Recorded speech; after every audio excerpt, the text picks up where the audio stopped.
Good evening દોસ્તો, હું નિમેશ આત્મારામ પટેલ. આજે 23/8/2024 ને શુક્રવારે સાંજે 7 કલાકે આપણે મળી રહ્યા છીએ. દેશના આધારસ્તંભની વાત લઈને વકીલશ્રીઓ, જે દેશનો આધારસ્તંભ કહેવાય છે, આજે ખરેખર મને નવાઈ લાગે છે. આ વિડીયો તમે વધુને વધુ શેર કરજો અને વકીલશ્રીઓ સુધી જરૂરથી પહોંચાડજો. તમે વકીલશ્રીઓને કેમ એવું કહેવાની જરૂર પડી કે નિમેશ પટેલ તોડબાજ છે?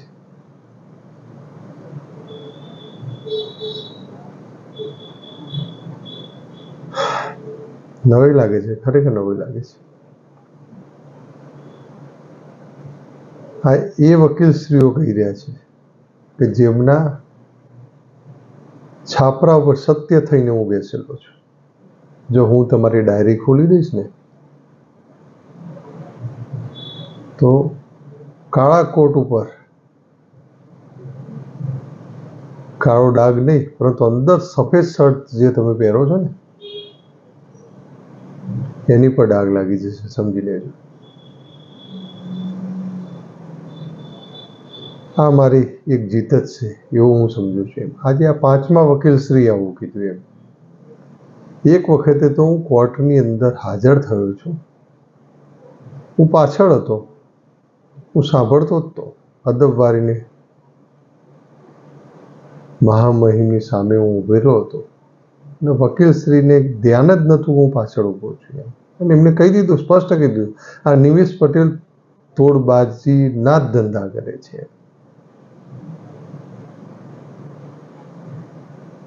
પછી તમને નવાઈ લાગશે, સામે મહામહિમ જજશ્રી એટલું પૂછ્યું, તમે નિમેશ પટેલને ઓળખો છો? આ સત્ય ઘટના છે. કે અત્યારે આવેલા છે નિમેશ પટેલ, તમે જોઈ લો. એમ હું પાછળ જ ઉભેલો છે. અહીંયા નિમેશ પટેલ છે જ નહીં, તોડબાજ છે, ક્યારેય હાજર થતું નથી. એમ હદ કરી દીધી. પછી એમની દલીલો પત્યા પછી હું હાજર થયો ને મેં કીધું, સર હું નિમેશ આત્મારામ પટેલ. ત્યારે ખરેખર કોર્ટનું વાતાવરણ બદલાઈ ગયું હતું. જજ સાહેબને ફોટો ઉપર એવું ગર્વનું હાસ્ય હતું જે ખરેખર મને આજે ગર્વ અપાવે છે. આજે આ 5મા વકીલે કર્યું. એમ એવી જ રીતે આજે 5મા વકીલે કર્યું. અને આ એ વકીલ છે કે જેણે ખેડૂતોનો તોડ કર્યો ત્યાં. હા, હું સ્પષ્ટ કહી શકું છું, મારી જોડે પુરાવો છે. આ વિડીયો વકીલો સુધી પહોંચાડજો, જે મારી સામે લડી રહ્યા છે વકીલો સુધી પહોંચાડજો. જે વકીલને આ હકીકતની ખબર છે ને એના દિલે લાગવાની સાધનો આ વિડીયો એના દિલ ઉપર લાગશે. નિમેશ પટેલ તોડબાજ છે. વકીલ બોલી રહ્યા છે. દેશનો આધારસ્તંભના આ શબ્દો વાપરવા પડે નિમેશ પટેલ માટે.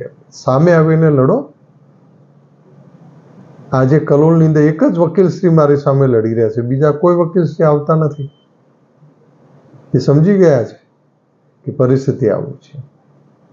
આવી પરિસ્થિતિનું નિર્માણ થયું છે. તમે કોઈ વ્યક્તિને નીચા પાડીને તમારું કોર્ટનું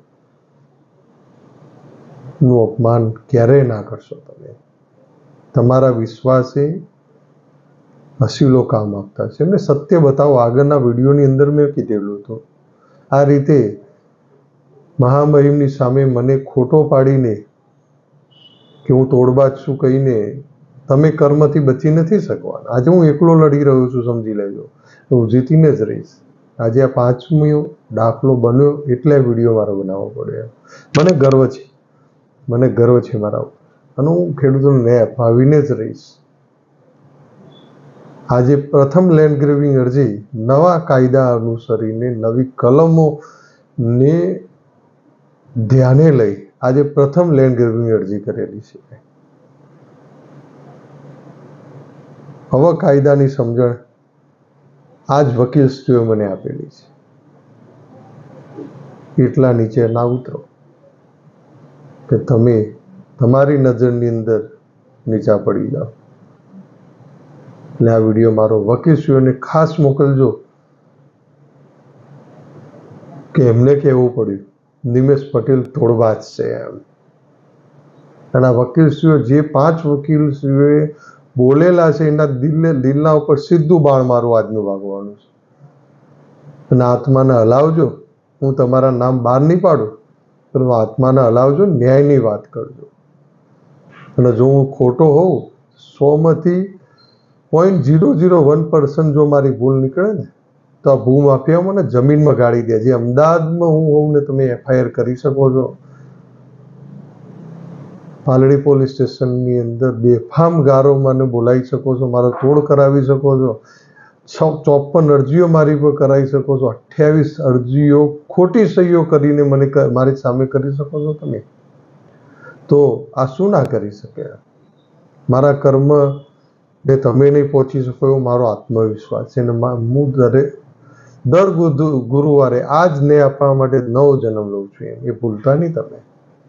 મારો વિડીયો વકીલશ્રીઓ સુધી, ખરેખર આખા ગુજરાતના વકીલશ્રીઓ સુધી પહોંચાડજો.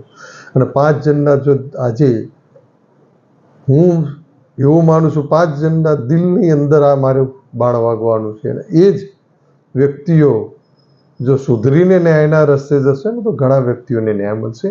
જય હિન્દ અસ્તુ. વધુ ને વધુ શેર કરજો અને ખાસ સબસ્ક્રાઈબર મારા બનો.